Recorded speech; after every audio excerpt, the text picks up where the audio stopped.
Netflix's early pivot to streaming narrative media made them the king of film streaming services. Instant access to a catalog of hundreds of movies and TV shows opened the door for the discovery of independently funded media.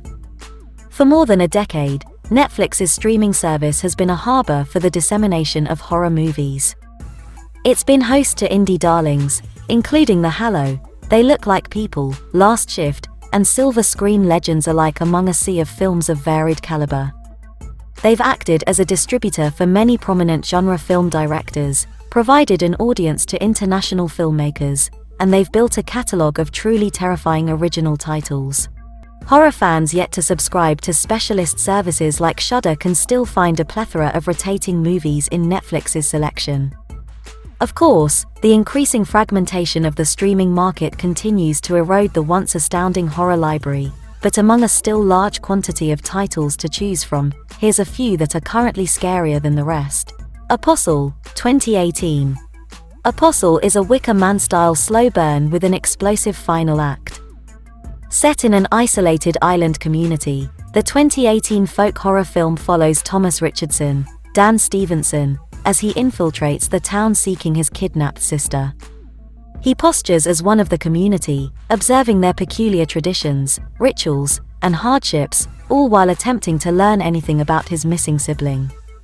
When chaos finally erupts in the island commune, director Gareth Edwards' The Raid 2, Eye for Action creates some well-choreographed struggles rife with the tension of lethal consequence.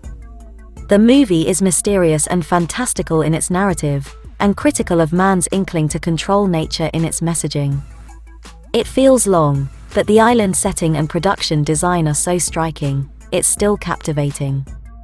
It's a rich, colorful, creative movie that would pair well with a Crimson Peak double feature. As Above So Below, 2014. While Paris, France is typically regarded for its architecture, culture, and cuisine, As Above So Below turns it into a claustrophobic nightmare by taking the cast and viewer deep into the catacombs underneath the city. Beset by bones and blanketed by darkness, a film crew, archaeologist, and their guide venture into the crypt in hopes of finding the Philosopher's Stone. Along the way, each person is confronted by hellish reconstructions of lethal tragedies from their lives. It's a found footage film, which adds tension and discomfort to the already claustrophobic setting, creating a specifically unsettling atmosphere. Scary and creative in its use of POV, and in the use of its setting, it's one of the best found footage films outside of a franchise, like Paranormal Activity, or VHS, but it won't change the minds of skeptics of the subgenre. Cam, 2018. For doppelganger and digital age horror, Cam is an exemplary production. The story of a webcam girl whose account and likeness have been stolen is unsettling enough, but the movie succeeds at making her day-to-day terrifying. Stigma, stalkers, and risk of exposure create vulnerability and tension throughout the movie. Madeline Brewer plays Alice, aka Lola, who races up the leaderboards on her camming website with such sincerity and passion that she entices the viewer to root for her on her quest. It's after she garners enough attention that her account is hijacked and the appearance of her face, body, home, and accessories are mysteriously replicated. Despite interesting framing around sex work and the online erotic webcam community, Cam's primary commentary concerns identity and digital presence. It's a sort of monkey's paw wish wrapped in a doppelganger narrative, set in a contemporary forum. It's scary, it's provocative, and for the best viewing experience, it probably shouldn't be watched with family present. The Conjuring, 2013. An instant classic and franchise, hell, universe-spawning haunted house horror picture, The Conjuring will be one of the scariest movies on any streaming service where it's available. Its effectiveness is an amalgamation of strong writing, stellar performances, and precise applications of directorial and cinematography techniques. Directed by James W.A.N., Insidious, Saw, and shot by frequent early partner John R. Leonetti, cinematographer for movies including The Mask, Mortal Kombat, 1996, The Conjuring follows demonologists and paranormal experts Ed, Patrick Wilson, and Lorraine Warren, Vera Farmiga, as they try to rid the Perrone family of their paranormal pestilence. It wastes no time, establishing tension and the presence of the paranormal immediately, setting the stage with an introduction to Annabelle. The masterful use of sound, reflections, and special effects create the final effect necessary to accentuate the terrifying threat housed in the old Abbott estate. The Conjuring 2, 2015. Fans familiar with James Wan's work on Insidious will find The Conjuring 2 visually and tonally similar to the PG-13 horror franchise. The washed-out colors of The Conjuring are painted over with blue hues that blanket the screen. Ed and Lorraine Warren return as the endearing investigators attempting to aid a family in England. The possession of Madison Wolfe is frightening thanks to blasphemous and terrifying imagery, as well as an incredible performance by a talented child actress. Based on a true story from the real-like Ed and Lorraine's investigations, the sequel delivers plenty of new terrifying apparitions, including the nun, while playing with the idea that the couple might be investigating a fake haunting while. It's an interesting plot device caked in dramatic irony as the viewer watches the torments unfold behind the backs of the skeptic investigators. It's a little over the top, but its ambition outweighs its shortcomings as it sets the stage for more film under The Conjuring umbrella. Creep, 2014. Creep is a quaint, close-quarters mockumentary picture about a videographer hired to film a dying man's message to his unborn son. Aaron, the videographer played by writer-director Patrick Bryce, begins to suspect Joseph, Mark Duplass, isn't terminally ill, but possibly dangerously demented. Duplass plays quite the predator with his eerie and disturbing performance. It's a two-man show with the writers starring as the only characters in this uncomfortable, unnerving picture. The film's tendency toward intimate terror over large set pieces is what helps make it so distinct, much like fellow docu-style horror film The Blair Witch Project. Since it's a mockumentary, it is found footage, but it's so authentic that it just feels like watching someone slowly realize they're in danger, and they're too deep to get out of it. Crimson Peak, 2015. Guillermo del Toro returned to the director's chair for a scary and colorful ode to Gothic romance stories with Crimson Peak. A-list celebrities, decadent production design, and Guillermo's Gothic interpretation create a vivid, scary fever dream of a film. It takes its time fleshing out the lush Victorian setting and era, but the beautiful costumes, dramatic lighting, and hammy performances create an atmosphere unique to the movie that carries the viewer through the opening act. It's a film where the audience is scared for the protagonist because they possess the knowledge of her peril. Crimson Peak doesn't try to trick the audience with the Sharp family's duplicity. Tom Hiddleston, Loki, and Jessica Chastain, Interstellar, make a villainous pair as they plot to steal from and kill Mia Wasikowska, Alice in Wonderland. The mystery surrounds the main setting, Crimson Peak itself, and whether Edith, Mia Wasikowska, will survive. The only knocks against the film are that as an homage to Gothic horror, the film is meant to walk the same beaten path as many stories before it, but also that GDT spoiled the film during his appearance on The Late Show with Stephen Colbert in 2015. Don't Listen, 2020. This spooky Spanish haunted house movie starts where most films with a similar premise start getting good.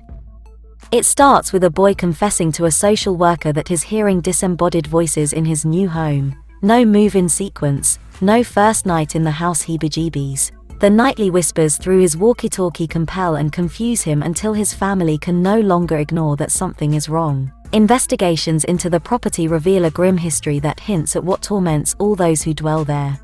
Despite its smart subversion of the typical haunted house opening, the movie plods along with the same beats audiences familiar with the haunted house genre would expect from setup to the conclusion. It's the execution that elevates it into a higher status when held up against similar films. Its consistent color application, symmetry in the opening and closing shots, and a boldness in character expenditure. Eli, 2019. Eli is an excellent haunted house movie that tries hard to subvert the formula in the third act. Charlie Shotwell is Eli, the titular young boy who is allergic to just about everything. His family takes him to a sterile inpatient treatment center where they hope to cure his allergies. Eli suspects the treatments to be anything but aiding him when his condition progressively worsens over his time in the facility. Ghostly encounters complicate his treatment and isolate him from his family, as he attempts to understand what's happening to him. The ghosts are necrotic and menacing, and the way Kieran Foy, sinister too, keeps the viewer in Eli's shoes for each scare is part of what makes this movie so chilling. A twisty final act is sure to turn off dismissive audiences, but the special effects, imagery, and central familial love story coalesce into a climactic ending with an intriguing setup for a possible sequel. Gerald's Game, 2017. Mike Flanagan's first Stephen King adaptation is the captive thriller, Gerald's Game. Carla Gugino, the haunting of Hill House, finds herself handcuffed to a bed after her husband Gerald, Bruce Greenwood, suffers a heart attack during some unexpectedly kinky sex games she never planned for or really wanted. It's a sad start to a stressful series of events for Jessie, Carla Gugino, as she struggles to survive and signal for help while handcuffed to an immovable wooden bed frame. Tormented by imaginary confrontations and repressed memories as her time isolated ticks on, she realizes that she is the only person who can save her. Gerald's Game is one of the most well-rounded films on this list, with poignant performances, contrasting colors, and genuinely horrific hallucinations and special effects. The pain of the martial strain between Jessie and Gerald, the shame of Jessie's father, these feelings are hard to digest in the anxiety of watching a helpless woman squirm for her life. It's uncomfortable, it's subversive, it's smart, and it's no wonder Flanagan and Stephen King quickly paired for more adaptations of King's works. Gothika, 2003. Gothika is a little talked about blue-tinted early 2000s horror mystery worth re-examination. Halle Berry plays Dr. Miranda Gray, a psychiatrist who winds up in the same women's institution she counseled at after she's implicated in the gruesome murder of her husband. Ghostly encounters and rumors of the devil torturing patients at night go unheeded by the hospital staff. It's a murder mystery wrapped in a ghost story, a true tribute to the Gothic horror of old. What starts as a cold depiction of mental health treatment in a large institution is flipped into a critique of the treatment of mental health patients in large institutions, as well as the easily abusable power dynamic. Even the good guy, Dr. Pete Graham, Robert Downey Jr., refuses to listen to his friend once she's on the other side of the power dynamic because he's incapable of setting aside his ego and accepting the possibility that he doesn't know what she's going through. It's more than just Believe Women, and in the wake of the Defund the Police and Me Too movements almost 20 years after its release, it reads as a scathing critique of the systemic failures of healthcare and law enforcement in protecting a vulnerable population. His House, 2020. His House will always be one of the scariest movies on Netflix. The depiction of a married couple seeking asylum in England, after fleeing Sudan, plagued by the curses of a night witch, as they attempt to assimilate into the country is as terrifying as it is moving. It's a bleak story that depicts the struggle to conform, relate, and grow in the wake of trauma. Wunmi Mosaku, Lovecraft Country, and Soap Derizu, Gangs of London, play the couple with haunting actualization. The torments they experience when night falls and the lights go out are chilling, and visually unique thanks in part to a creative color, lighting, and apparition aesthetic. The experiences they suffer at the hands of British bureaucracy and nationalism compound the helpless, hostile tone of the new world they fled to in escape of the hell they left behind. Slick editing and special effects create jaw-dropping, eye-popping, emotionally devastating moments that punctuate the themes and plot of the picture. Remy Weeks cobbled these components together in his feature debut to create a truly unique and terrifying movie unlike any other. Insidious, 2009. Blumhouse PG-13 powerhouse Insidious is scary as hell. The film is a masterclass in jump scares done right. It begins with a typical setup. A family moves into a house and starts experiencing the unexplainable. Oh, no. They eventually bring in paranormal investigators to evaluate the severity of their plight, when they learn they must engage with the further, a spiritual dimension where consciousness can reside. To rescue their son, the family must send someone into the further, before something comes through to claim his vacant body. It's a trippy concept and delivery with the addition of non-human spirits like the lipstick face demon, played by the composer for the film, Joseph Bishara. Bishara's performance is almost as awesome as his howling score, which sets the atmosphere during the opening of the film. Patrick Wilson's first team-up with James Wan is as memorable as it is chilling, and Rose Byrne as the downtrodden songwriter and mother is compelling and heartbreaking. Insidious still has installments in development thanks to the groundwork this film laid for the franchise. May the Devil Take You, 2018. May the Devil Take You might have gotten lost during the crowded horror release schedule of 2018, with Hereditary, A Quiet Place, The House That Jack Built, Climax, Halloween, Suspiria, and more rocking the silver screen. But for the uninitiated, it's time to become acquainted with the Indonesian horror film Timo Tjarjanto, The Night Comes for Us, along with frequent working partner Kimo Stambol, the Queen of Black Magic, 2020, has been leading the charge in big-budget Indonesian horror and action movies for the better part of the last decade. May the Devil Take You is his first solo-written and directed frightfest in a few years. The film follows a splintered family forced to reconnect in the final days of the death of their estranged, seemingly insane father. As they arrive to ransack his home, they encounter an evil that's like a cross between Evil Dead and the Queen of Black Magic. It's a tad over the top at points, but its marriage of perfect to the point of putrid practical effects and CGI create palms squeezing the sides of your head in tense moments well worth the runtime. Ravenous, 2017. A French-Canadian zombie flick with its own vision for what a zombie is. Ravenous, 2017. Not to be confused with Ravenous, 1999, is a fresh but familiar survival tale with scares, humor, and scenery in spades. The zombies stand menacingly and shriek like the aliens from Invasion of the Body Snatchers, 1978, when stalking their prey. They gather their possessions to assemble them into monuments. This behavior is possibly an homage to the mindless consumerist critique the zombie was popularized as under George A. Romero, Night of the Living Dead, in the 1960s. The film follows three groups of varied sizes as they flee the cities in northern Quebec. It's a relief to enjoy an intense zombie picture not about the evil of man, but hope and will in the face of extreme crisis. It's tender and graphic, punctuated with random humor and heart thanks to Marc-Andre Grondin, Charlotte St. Martin, and especially Martin Hero. Even non-zombie film fans might find Ravenous palatable. The Ring, 2002. It's a remake. It's probably the best PG-13 horror film of all time. It's Gore Verbinski's Pirates of the Caribbean, The Ring. The terrifying mystery about the videotape that kills you 7 days after you watch it set the precedent for Hollywood's adoption of Asian horror, as well as its use of a heavy blue filter that dominated many mainstream horror films for years to come.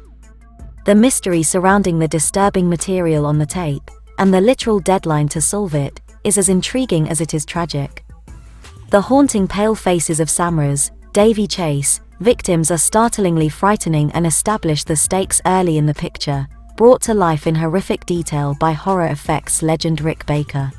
Naomi Watts, Mulholland Dr., plays a clever, resourceful reporter and mother whose love and torment build the emotional soul of the film. It takes its time depicting the full week after she watches the tape, but the escalating ominous omens and torments turn the tension up gradually until Samra reaches through the TV. The Ritual, 2017. If there's anything The Ritual hammers home, it's that helplessness can be as horrifying as isolation. Netflix's 2017 mind-bending horror movie opens with Luke, Rafe Spall, helpless to save his friend Robert, Paul Reed, during a lethal assault at a liquor store. When the film catches up to the present, he's just as helpless to control his friend's views on how he could have intervened to save Robert, and, when the four of them go on a hiking trip in his name, they become helpless in navigating the woods. It establishes the threat of something in the woods early, but respects that the unknown is more horrifying than the observable. Odd iconography and runic inscriptions terrify the group as their supplies and strength dwindle down with each passing day. Director David Bruckner's VHS Southbound creative presentation of Luke reliving his trauma, especially in the finale of the film, act as high points in this pseudo-creature feature. The Strangers, 2008. All things considered, The Strangers is one of the most grounded and terrifying movies around. predicated on the notion that some people are the targets of random acts of sadistic violence. Give it it could happen to you, too, energy. Scott Speedman, Underworld, and Liv Tyler, Lord of the Rings, play the less-than-loving couple on the somber night of a failed proposal. Melancholy crumbles under the weight of fear as the couple find themselves the object of the stranger's sinister intentions. The air of distress is cultivated constantly as Kristen McKay's, Liv Tyler, actions are mimicked and undermined by the hostile trio of masked murderers. The couple struggles like a fly in a spider's web while the strangers relish their plight. It's a bleak, sad, scary film that should satisfy the bloodlust of horror fans of any caliber. Veronica, 2017. It's a horror reunion between the director, Paco Plaza, and director of photography, Pablo Rosso, who worked on the hit Spanish franchise, REC together. Set in Spain in the early 1990s, Veronica is set following the events of an Ouija session during an eclipse. Veronica, Sandra Escancina, reached out to the other side in the hopes of contacting her father only to find herself the target of a demonic entity's unwanted attention. Terrifying escalating nightly confrontations targeting her and her siblings force Veronica to seek help. With the counsel of Sister Death, Consuelo Trujillo, Veronica attempts to confront the entity torturing her family. Slick editing, smooth camera work, and a dedication to on-screen light sources create a visually distinct experience vastly different from that of the popular Spanish found-footage zombie film series, REC. Fans of haunted house-style horror movies will feel right at home in this possession spectacle.